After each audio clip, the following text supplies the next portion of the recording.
natin. The hope for the prodigal coming back to the right relationship. Ano ho, yun po yung ating tema.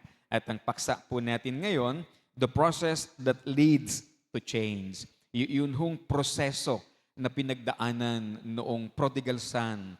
Ano ho, after ho niyang umalis doon po sa kandili o sa authority noong kanyang ama. Ano ho?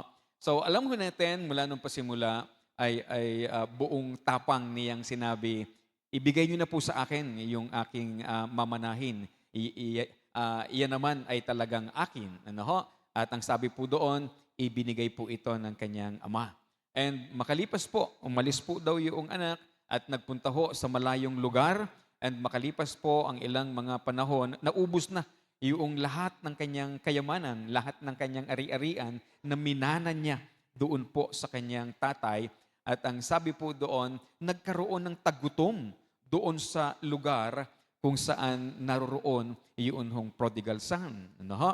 And after ho noon, ang sabi po ay talagang siya ho ay talagang bagsak na bagsak. Namasukan po siya, tagapag-alaga ng baboy, at halos kainin na po niya yung pagkain ng baboy. Ano ho? So makita ho natin kung papaano ho na ang Diyos ay nagtuturo sa bawat isa sa atin sa ganoong aspeto. Sabi nga po natin mga nakakaraan, hindi ho tayo ligtas sa ganoon hong kalalagayan. Very possible na tayo ho ay nakakaranas ngayon ng atin hong pagrebelde sa Diyos. Gumagawa tayo ayon sa ating sariling kagustuhan, and makita rin natin ipinaranas ng Diyos yung hong pinakamababang sandali sa buhay po natin kapag tayo ho ay lumalayo or hindi ho tayo sumusunod sa kalooban ng Diyos. Pero purihin po ang Panginoon sa kanyang napakadakilang pag-ibig sa bawat isa sa atin.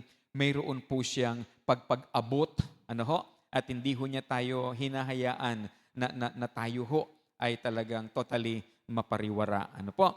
So, pag-usapan po natin sa Luke chapter 15 from verse 17 hanggang verse 19, yun pong proseso na naranasan ng anak, ng prodigal son, bago ho siya, sabi nga ho natin, nagbago. Ano ho? So, ang sabi po ng banal na kasulatan, ang sino man daw pong nakipag-isa kay Kristo ay isa ng bagong nilalang. At yun ho yung maganda na atin hong maranasan. Mayroon hong proseso para ho maranasan natin yung tunay na pagbabago. I hope na sa sandalihong ito, sa atin hong pagbubulay-bulay ng salita ng Panginoon, makita ho natin, nasa ang proseso na ba ako? Ano ho? At tayo ho mismo ay lumapit sa Panginoon upang tanggapin ho natin yung tunay pong pagbabago sa buhay natin. Sabi po ng Luke chapter 15, verse 17 hanggang 19, sabi po sa wikang Ingles, ganito po, "But when he came to his senses, he said, 'How many of my father's hard workers have food enough to spare?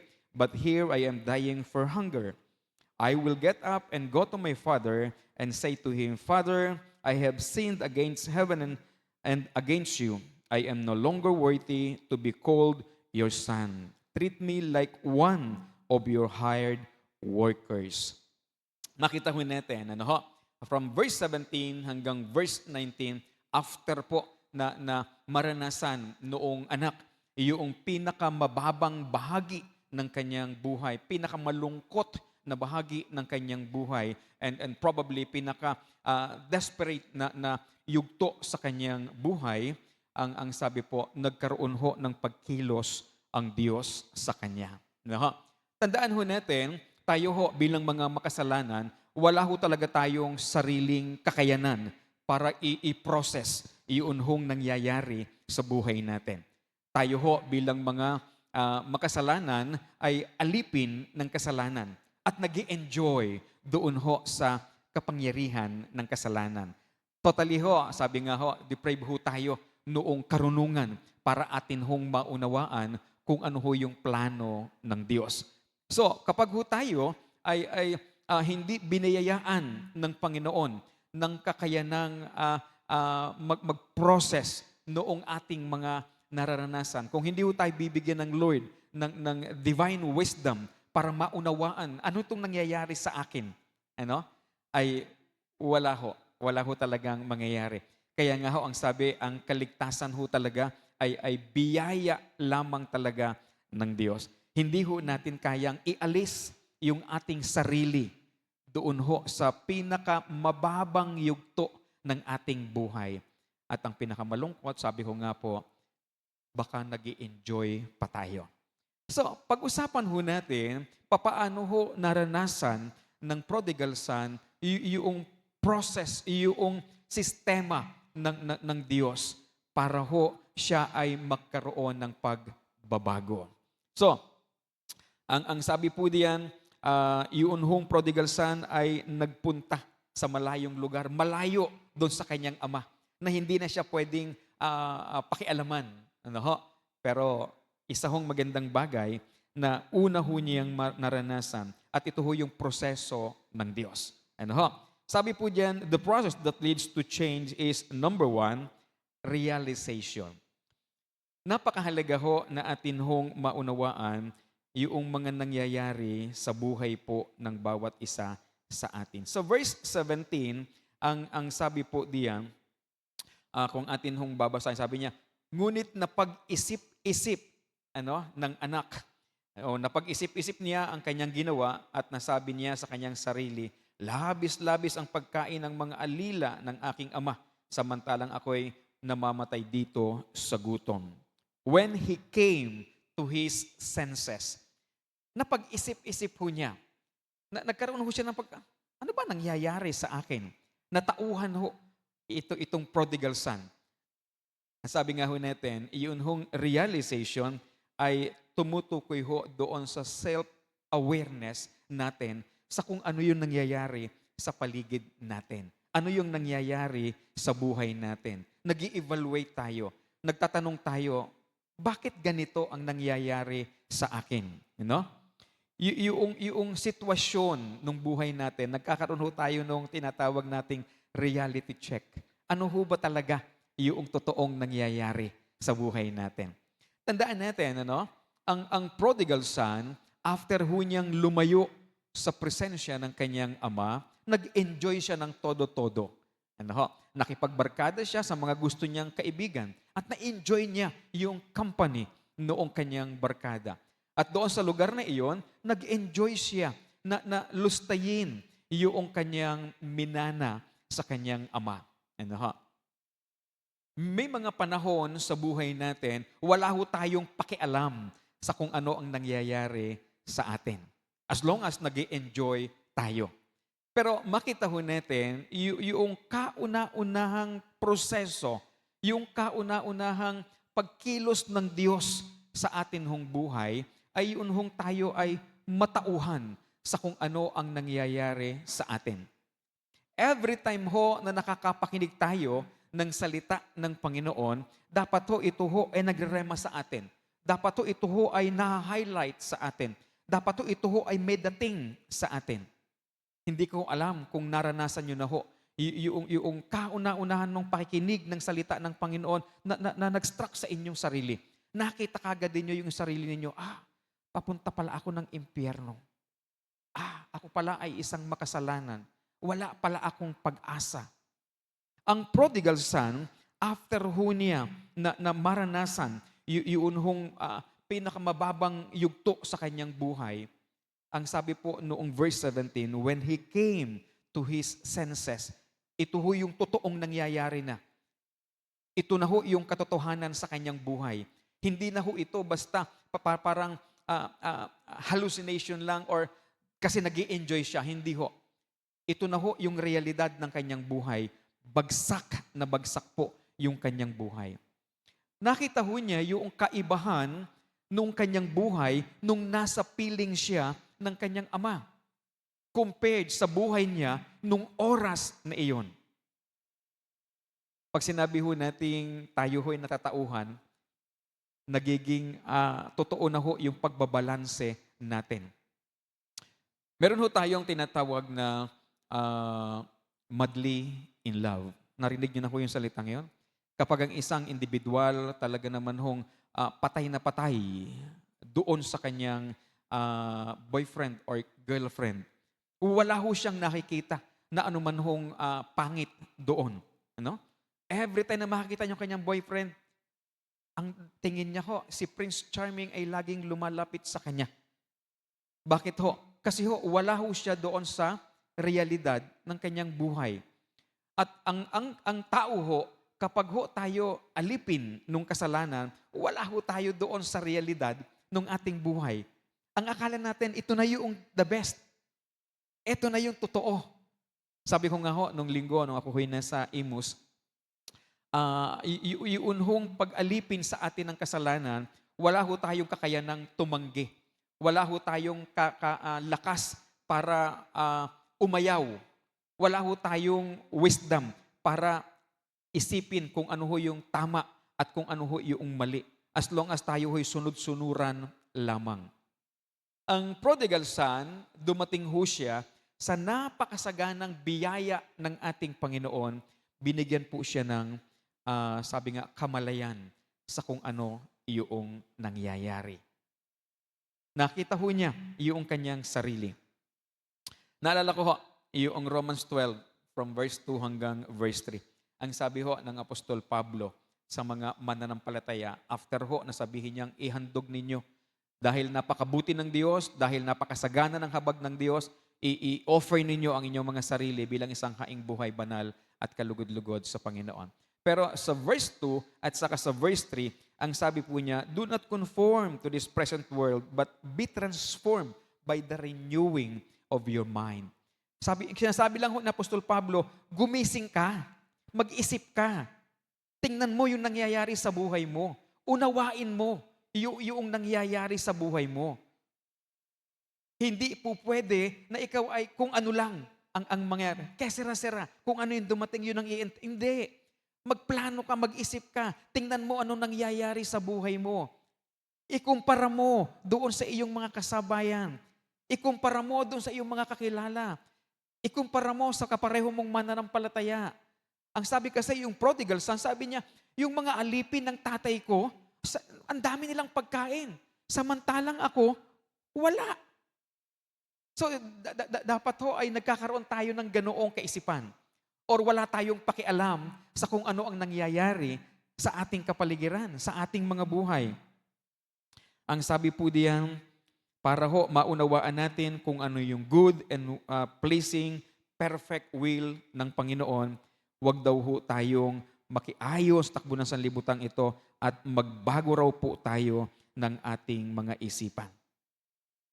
Hindi ho tayo darating sa unang yugto ng proseso, yung realization, kung tayo ho ay nasa verse 3 pa ng Romans 12. Ano ho sabi ng verse 3 ng Romans 12? Sabi ho, for by the grace given to me, I say to every one of you not to think more highly of yourself than you ought to think, but to think with sober discernment as God has distributed to each of you a measure of faith. Huwag daw ho nating tingnan yung ating mga sarili na ganoong kataas. Ito ho yung pinakamatinding panlilinlang ng dyablo. Yung sabihin, yung sa sarili mo, ang alam mo, magaling ka. Ang alam mo, napakatalino mo. Yung alam mo, tama yung ginagawa mo. Actually, may mga pagkakataon, nilalabanan pa ho natin ang Panginoon. At ito ho yung karanasan ni Apostol Pablo. Ang sabi ni Apostol Pablo, mag-iingat tayo. Baka ang nilalabanan natin ang Diyos, kapag ang Diyos ang ating nilalabanan, para tayong sumisipa sa tulis. Maraming mga pagkakataon sa buhay ho natin, akala ho natin tama tayo. Akala ho natin maayos yung direksyon na pinupuntahan ho natin. Akala ho natin tayo ho ay banal na. Akala ho natin tayo ho ay papunta talaga ng langit sa ginagawa ho natin. Akala ho natin, tama yung ating sinasamba. Bakit po? Hindi ho tayo nag-start doon ho sa by the renewing of our mind. Hindi ho natin mararanasan yung realization, yung pagkamulat, yung pagkaunawa sa kung ano ang nangyayari sa atin hanggat hindi ho natin hinahayaang baguhin ng Panginoon yung atin hong kaisipan. Hanggat tayo ho ay nakikihalubilo pa ho sa sanlibutang ito. Habang tayo ho ay nag-i-enjoy pa sa atin hong mga katropa, sa atin hong mga kabarkada, hindi ho natin mauunawaan kung ano yung kalooban ng Diyos. Hindi ho natin kayang i-appreciate kung ano yung ginagawa ng Diyos sa atin hong mga buhay. Purihin ng Panginoon, ito hong prodigal son, naranasan ho niya. Naunawaan ho niya. Nakita ho niya kung ano yung nangyayari sa kanyang buhay. Minsan po, ipinaparanas po sa atin ng Diyos ang pinakamatinding hirap para lamang ho ma-realize natin kung ano yung tama na dapat ho nating gawin or ang mali na hindi dapat ginagawa or hindi natin dapat ginawa. Kumusta na po tayo? Naranasan na ho ba natin yung pinaka mababang yugto sa ating buhay? Salasalabat yung problema, wala ho tayong mapuntahan, wala hong tumutulong sa atin? Dumating na ho ba tayo sa ganung aspeto? Dapat ho, maranasan ho natin yun hong sinabi ng verse 17. When he came to his senses. Dumating na ho ba tayo sa punto na tayo ho ay aware na sa nangyayari sa atin? Iniisip na ho natin yung mga consequence ng atin hong mga pinaggagawa. Wala na ho tayong sinisisi na kung sino. Kapag ho kasi magaling tayo, kapag ho kasi matalino tayo, puproteksyon na natin yung ating sarili. Lagi nating ibinabato sa iba yung sisi. Kasi naman. Pero ang prodigal son, nung maunawaan niya yung nangyayari ho sa kanya, wala ho siyang sinisi. Wala ho siyang inisip na kung ano man. Wala ho siyang tiningnan. Ano ho ang ginawa niya? Verse 18, pangalawa, yun hong proseso ng resolution. After ho niyang ma-realize, napakalayo niya sa kanyang ama, kahabag-habag yung kanyang kalalagayan, walang tumutulong sa kanya, abang-aba na siya. Actually, sabi nga natin, higit pa siya sa alipin. Kasi yung alipin, may sariling pagkain siya. Pagkain ng baboy, hayop na po ang tingin niya sa kanyang sarili. Hindi na ho siya tao. So talagang grabe na ho yung kanyang kalalagayan. So, ano ho ang gagawin niya? Sabi ko nga kanina, manisi ng iba. Pinabayaan kasi ako ng tatay ko eh. Masyado akong inispoiled. Kasi naman, meron namang mga tao doon, di man lang ako sinabihan na ganito pala. Kasi yung mga barkada ko, iniwan na kasi ako eh. Hindi ho ganoon yung kanyang ginawa. Ano ho yung kanyang ginawa? Nagkaroon ho siya ng pag-iisip, resolution. Ano ho ang sabi ng verse 18? I will get up and go to my father. Sabi ho ng verse 18, babalik ako sa aking ama at sasabihin ko sa kanya, Ama, nagkasala po ako sa inyo, sa Diyos at sa inyo. Marami ho mga pagkakataon kapag tayo ho ay nasa pinakamababang yugto ng ating buhay, madalas kung hindi man tayo manisi, tayo ho ay panay buntong hininga. At minsan ang pinakamalungkot, tinatanggap na lang ho natin, wala ito yung nangyari sa buhay ko hayain na lang na mamatay ng ganito. Tandaan natin kapag ang Diyos may ibinigay sa ating isipan, may itinuro siya sa atin, nais niyang magdesisyon tayo. Nais niyang isipin natin ito, pag-aralan ito, at magkaroon tayo ng resolution sa buhay po natin. Pag sinabi ho nating resolution, ito ho ay firm decision kung ano yung gagawin natin o kung ano yung hindi natin gagawin. Ang prodigal son ho ay meron ho siyang dalawang ginawa. Sabi nga natin, unang-una, ng kanya hong desisyon, kung ating makikita, after ho, noong realization, ang sabi po niya, gagawin niya yung pinakatama. Ano ho yung pinakatama?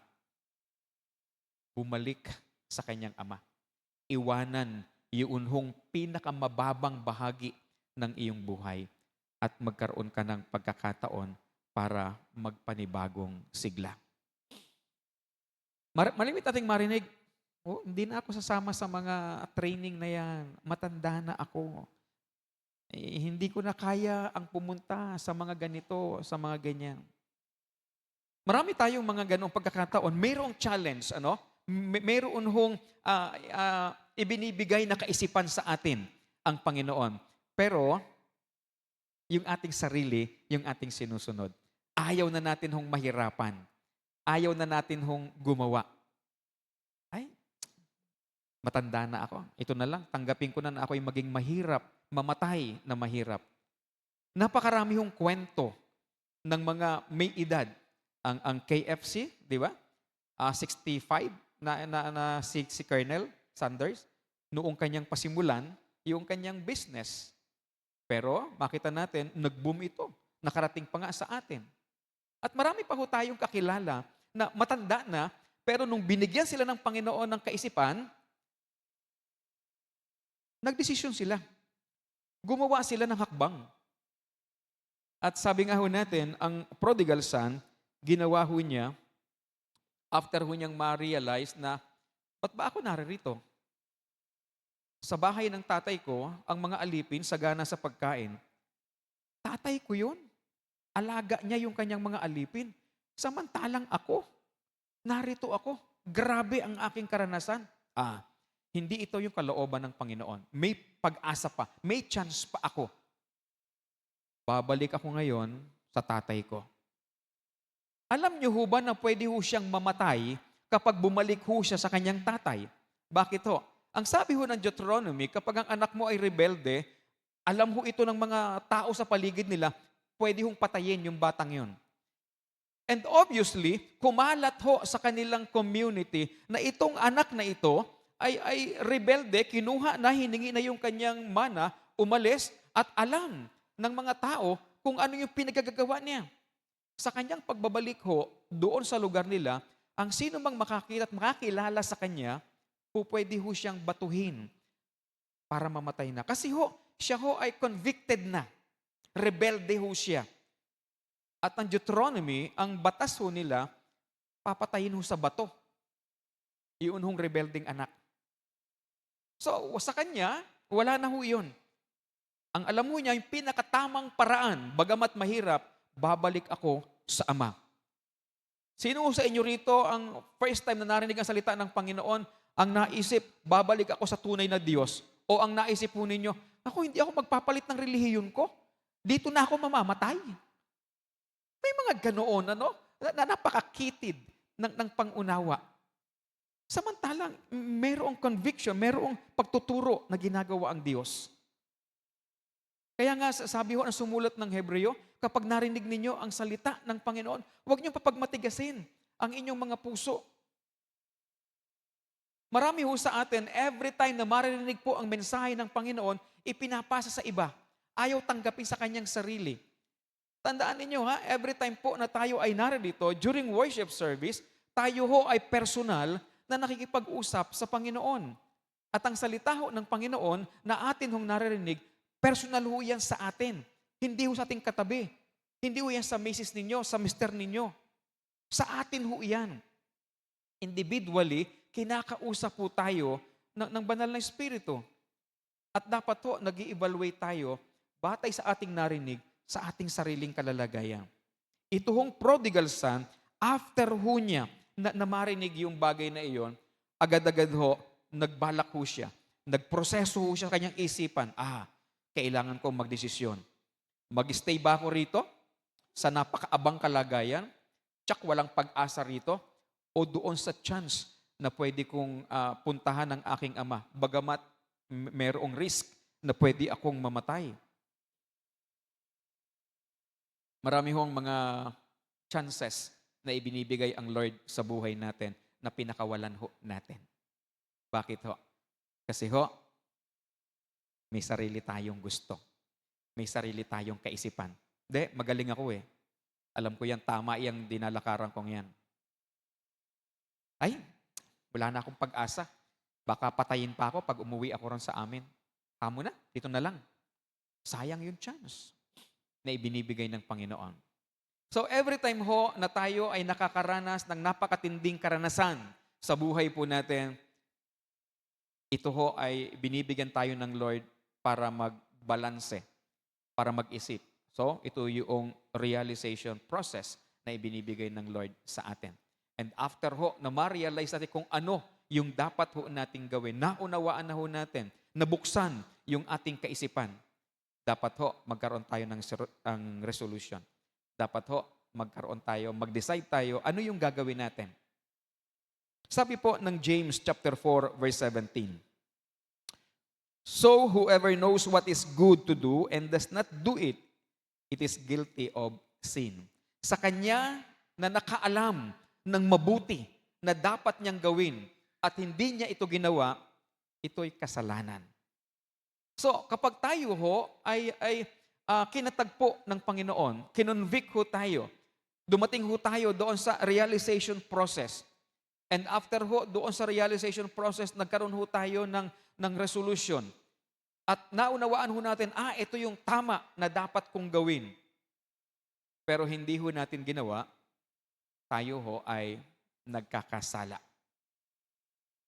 Tandaan natin, hindi ho natin kayang maunawaan kung ano yung tama. Sa panahon na tayo ho ay nag-i-enjoy sa kasalanan. Pero kapag atin hong in-entrust sa Panginoon, yung atin hong sarili, nagkakaroon ho tayo ng tinatawag na Sophia, divine wisdom. Nauunawaan ho natin. Nakikita ho natin, nagrerema ho yung salita ng Panginoon. Kaya nga ho, nagtataka tayo, bakit kayang ipaliwanag ito ni ganito, ganyan? Bakit ganyan ang pangunawa? Oo nga Naalala ko nung kami ng mga Kuya Johnny, nila Jack Jane ay umattend ho ng isang seminar. Yung kinukwento ko ng Pastor Noli Mendoza na sa Israel ay hindi na ho mga Hudyo ang mga mananampalataya doon. At mas marami raw hong mananampalataya sa Palestine. So, nag-iisip ngayon, kami ni Jack, kami nag-uusap, sino ang tatayo na Israelita? Sino ang tatayong Hudyo sa pagbabalik ng Panginoon? May Israel pa kaya o tayo na yung haharap sa Panginoon bilang mga spiritual Jews, believers? So, humahanga ho tayo kapag mayroon hong mga, anong tawag dito, pagpapaliwanag na, oo nga na-enlighten ho tayo kapag mayroong mga tao na nagpapaliwanag ng salita ng Panginoon at nakikita natin, bakit nung binasa ko yan, hindi ko naman nakita. Pero ngayon, napakalinaw. Oo nga, itinuturo nga ng banal na kasulatan.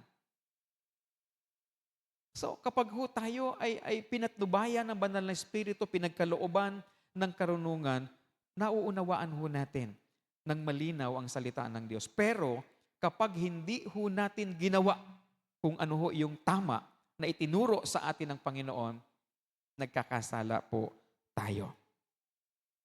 Ang pinakamahirap po sa resolusyon na atin hong gagawin ay yun hong unang hakbang. Yung first step, after ho na maunawaan ho natin yung tama na dapat ho nating gawin. Yun yung pinakamahirap.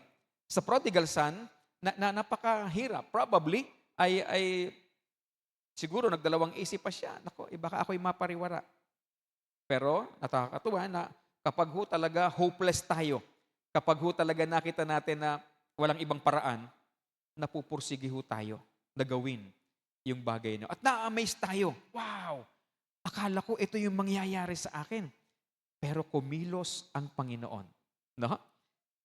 So, after ho noong realization, after ho noong resolution na kanyang ginawa, ano ho yung pangatlo na proseso?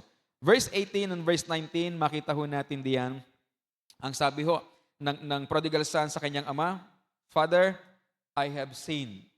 Nagkasala po ako. I am no longer worthy to be called your son. Treat me like your hired workers.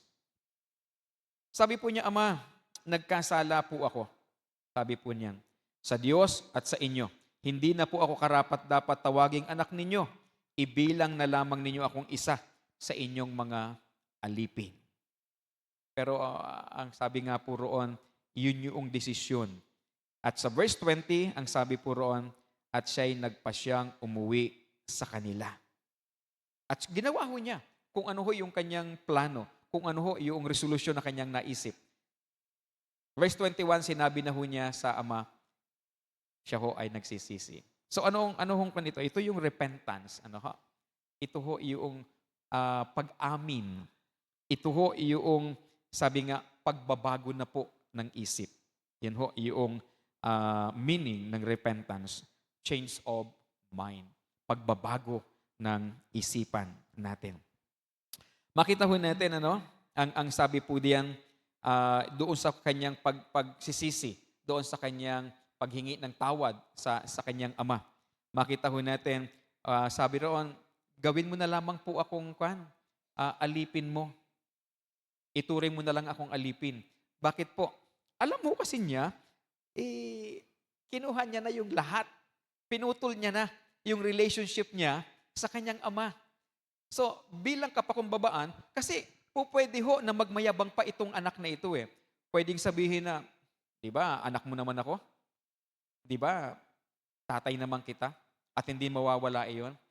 Pero alam ninyo, ang totoong pagsisisi, nakikita mo yung sarili mo as wala ka talaga namang kakayanang iayos yung sarili mo. At alam mo kung ano yung ginawa mo. Malinaw sa isipan mo. Wala ka sa ayos, wala ka sa tama. At kapag ho tayo nagsisisi, hindi ho tayo nagpapaliwanag para depensahan yung ating sarili. Marami ho kasi nagsisisi na ipinapaliwanag ho niya yung side niya. Kasi naman, ganito kasi. Hindi. Kapag nagsisi ho tayo, tinatanggap po natin, mali tayo. With full humility. Yun hong pagdidesisyon niya na humingi ng tawad sa ama pero hindi na para ibalik yung kanyang rights, ito ho ay totoong pagsisisi. Hindi na ho para mag-demand pa tayo na dapat ganito ang gawin mo sa akin. Nalulungkot ho tayo na may mga taong ganoon. Sad-sad na ho pero kaya pa hong mag-demand. Kaya pa hong magsabi na, dapat ganito yung ginagawa mo sa akin. Nakakahiya ka naman. So, once na nakita ho natin, in-empower tayo ng Panginoon to realize kung nasa ang yugto tayo ng buhay natin, gumawa ho tayo ng resolution. And after ho, na makita natin, ito yung tama na ating gawin, pagsisihan ho natin yung mali na ating ginawa at wag na ho natin itong gawin pa uli. Ang prodigal son, noon hong nagbago yung kanyang isip, noon hong siya ay nagsisi, siya ho ay lumapit po sa ama.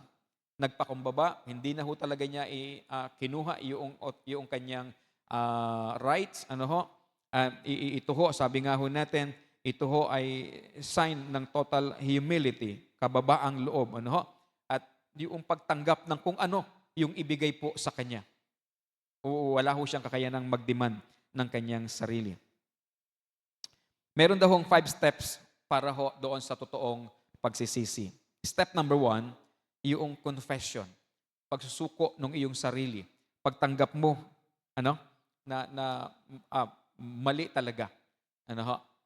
So ito ho yung pagtigil na parang, oops, wala na akong kayang gawin. Bahala na po kayo.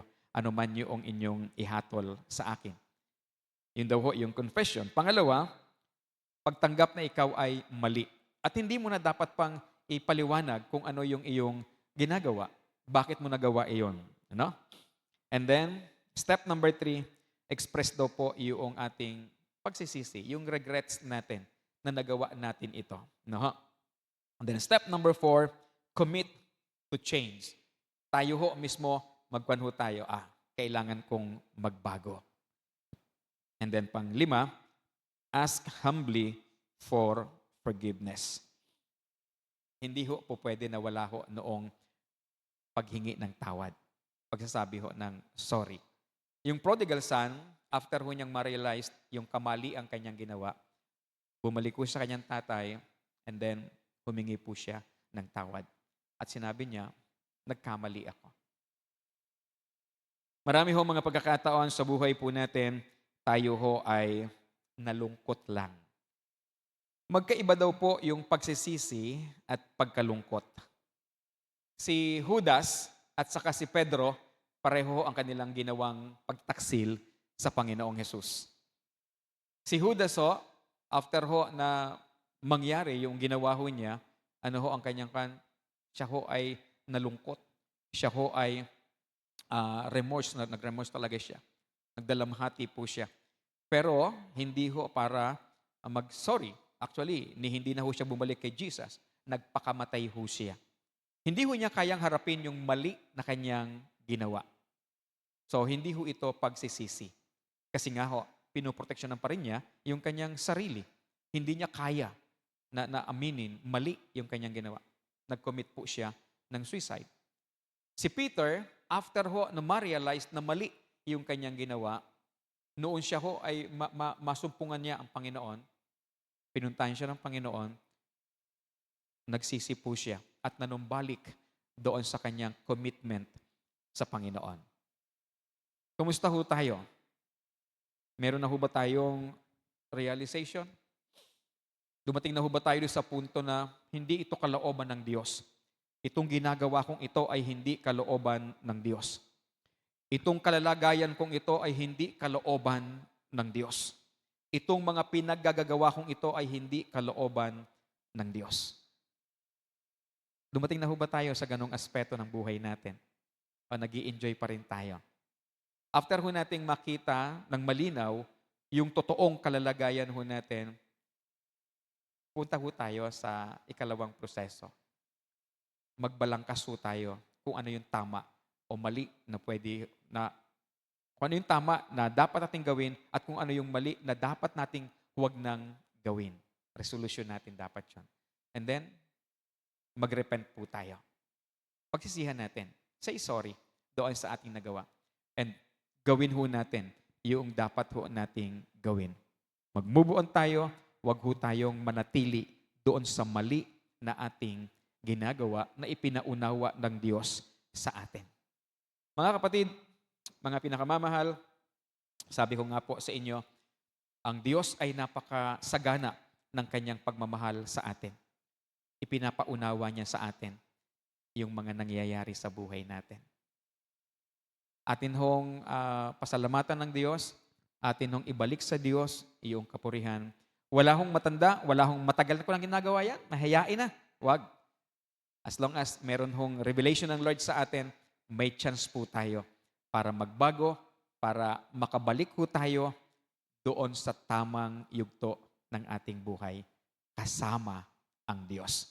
Hindi ho sa sarili lang natin, hindi ho malayo sa Diyos, kasama natin dapat ang Diyos. Kasi alam ho natin, kung wala tayo sa kalooban ng Panginoon, kung malayo tayo sa Diyos, anuman ang atin hong ginagawa, mali po iyan.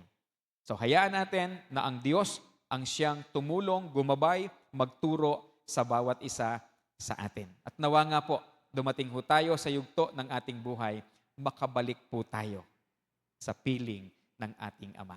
Magandang umaga po, pagpalain po tayong patuloy ng ating Panginoon.